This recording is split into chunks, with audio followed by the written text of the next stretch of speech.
তৃতীয় শ্রেণীর পরীক্ষার্থী বন্ধুরা, তোমাদের জন্য এই ভিডিওটিতে আমি আলোচনা করতে চলেছি তৃতীয় শ্রেণীর দ্বিতীয় পর্যায়ক্রমিক মূল্যায়নপত্র 2025, অর্থাৎ 2025 সালের সেকেন্ড ইউনিট টেস্টের তৃতীয় শ্রেণীর আমাদের পরিবেশ বিষয়ের প্রশ্নপত্রটি সম্পূর্ণ উত্তর সহ এই ভিডিওটিতে আলোচনা করতে চলেছি।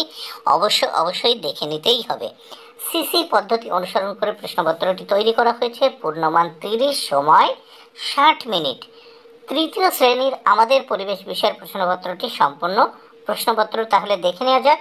পরীক্ষার্থীর নামের জায়গায় তোমরা তোমাদের নাম লিখবে, ক্রমিক সংখ্যার জায়গায় তোমরা তোমাদের রোল নাম্বার লিখবে, বিদ্যালয়ের নামের জায়গায় তোমরা তোমাদের বিদ্যালয়ের নাম লিখবে।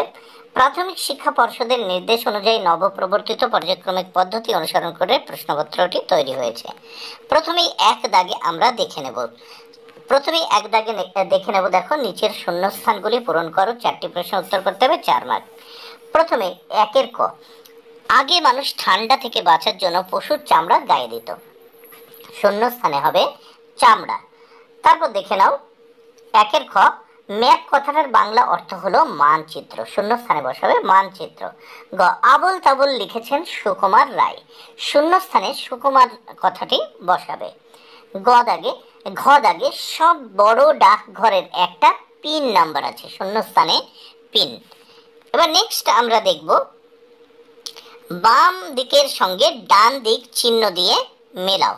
দেখো এখানে বাম দিকে আছে কার্পাস তুলো, ঘুরে বেড়ানোর জীবন, নিকটাত্মীয়, ঘতে মৌমাছি। ডান দিকে আছে পতঙ্গ, মামা, সুতো, যাযাবর। এবার আমরা মেলাবো। ক, কার্পাস তুলো, উত্তর হবে সুতো। খ, ঘুরে বেড়ানোর জীবন 4, উত্তর হবে যাযাবর 4। গ, নিকট আত্মীয়, উত্তর হবে মামা। ঘ, মৌমাছি, উত্তর হবে পতঙ্গ। নেক্সট আমরা দেখব 3 দাগে বাড়ির বিভিন্ন অংশগুলি কেন দরকার তা ছকে লেখো। এখানে দেখো 4টি প্রশ্নের উত্তর করতে হবে বা 4টি অংশের উত্তর করতে হবে। বাড়ির অংশের নাম আছে মেঝে, দরজা, চাল বা ছাদ এবং দেওয়াল। আর কেন দরকার এখানে দেখে নাও তাহলে। প্রথম ক, মেঝে না থাকলে ঘরে জল ঢুকে যায়। খ, দরজা, ঘরে প্রবেশ করার জন্য দরজা প্রয়োজন। গ, চাল বা ছাদ, বৃষ্টির জল থেকে রক্ষা পাওয়ার জন্য চাল বা ছাদ প্রয়োজন। ঘ, দেওয়াল না থাকলে ঘরে কুকুর বিড়াল ঢুকবে। এবার দেখে নেওয়া যাক এই প্রশ্নপত্রের দ্বিতীয় অংশ বা দ্বিতীয় পৃষ্ঠা। 4, নিচের ছকে একটি করে জীবিকার নাম লেখো। দেখো নতুন জীবিকা, প্রাচীন জীবিকা আর লুপ্ত জীবিকা কতে। প্রথম কতে নতুন জীবিকা, কম্পিউটারের দোকান। খ, প্রাচীন জীবিকা, শিকার করা। গ, লুপ্ত জীবিকা, শাখা ফেরি করা বা পালকির বেহারা। এবার 5 দাগে দেখব নিচের পোশাকগুলি কোন ঋতুতে ব্যবহার করা হয়। দেখো এখানে এই কোন পোশাক এবং ঋতুর নামগুলো লেখার জন্য 3টে লিখতে হবে, 3 মার্ক। প্রথম ক, বর্ষাতি কখন ব্যবহার করা হয়? বর্ষাকালে। সুতির কাপড় গ্রীষ্মকাল বা গরমকালে। গ, সোয়েটার শীতকালে ব্যবহার করা হয়। এইবার 6 দাগে দেখব নিচের প্রশ্নগুলির উত্তর লেখো। 4টি প্রশ্ন উত্তর করতে হবে, 4 মার্ক। 6 ক, খেলোয়াড়রা মাঠে যে পোশাক পরে খেলে তার নাম কি?